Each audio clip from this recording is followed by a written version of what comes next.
અમદાવાદ શહેરમાં વિવિધ રસ્તાઓ પહોળા કરવા પડે તેમ છે। શહેરમાં વધતી હતી ટ્રાફિકની સમસ્યા તેમજ વધી રહેલા વાહનોના કારણે રસ્તો ખોલી પહોળા કરવા પડે તેમ છે અને આ રસ્તા ખોલવા માટે મકાનો કપાતમાં જાય તેમ છે।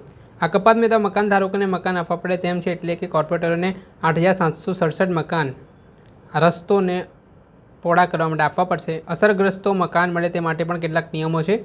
2010 પહેલાંથી રહેતા હોય તેવા લોકોને આ લાભ મળશે, કોમર્શિયલ એકમોને લાભ મળશે નહીં। એમસી દ્વારા વૈકલ્પિક સુવિધા માટે આવાસ યોજના મકાન ફાળવવામાં આવશે। આ મામલે શું કર્યા છે ટાઉન પ્લાનિંગ કમિટીના ચેરમેન પ્રિતેશ મહેતા, તે સાંભળી લો। જાહેરાતના ખાનગી જાહેરાતના હોર્ડિંગ માટે બે પ્રકારના સર્વે કરવાની સૂચના આપવામાં આવેલી હતી। એક ગવર્મેન્ટની સંસ્થા છે એસવીએનઆઈટી દ્વારા 44 હોર્ડિંગનો સર્વે કરવામાં આવ્યો હતો અને એ 44 હોર્ડિંગમાંથી 21 હોર્ડિંગ ભયજનક માલુમ પડ્યા છે, એ અંગેની આનુવંશિક કાર્યવાહી કરવા માટેની સૂચના આપી દીધેલી છે। બીજો સર્વે ઇન્ટરનલ કરવામાં આવ્યો હતો, ડિપાર્ટમેન્ટ દ્વારા કરવામાં આવ્યો, વિવિધ મુદ્દાને આવરી લીધા હતા।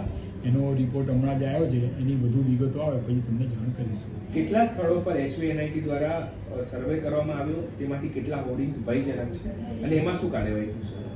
એ જ કીધું, મેં અગાઉ કીધું એ પ્રમાણે 44 હોર્ડિંગનો સર્વે કરવામાં આવ્યો હતો, એમાંથી 21 હોર્ડિંગ ભયજનક માલુમ પડ્યા છે। તો આ અંગે જો કોર્ટનું ડાયરેક્શન લેવાનું તો કોર્ટનું ડાયરેક્શન અથવા તો ડિપાર્ટમેન્ટલ કાર્યવાહી કરી છે અને રિમૂવ કરવાની સૂચના આપેલી છે।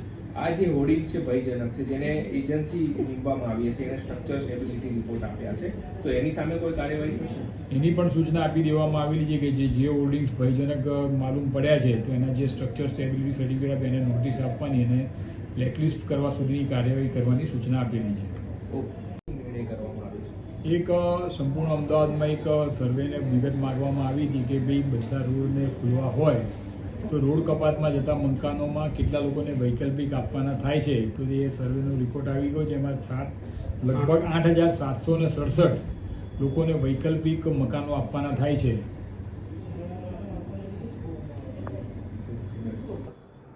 આપણે સાંભળ્યા આ હતા ટાઉન પ્લાનિંગ કમિટીના ચેરમેન પ્રિતેશ મહેતા। તેમણે જણાવ્યું કે દક્ષિણ ઝોનમાં 3348, પૂર્વ ઝોનમાં 876, મધ્ય ઝોનમાં 133, ઉત્તર ઝોનમાં 1475, પશ્ચિમ ઝોનમાં 1429 અને ઉત્તર પશ્ચિમ ઝોનમાં 494 સહિત અલગ અલગ જગ્યાએ મકાન ફાળવવા માટેની પ્રક્રિયા ચાલી રહી છે।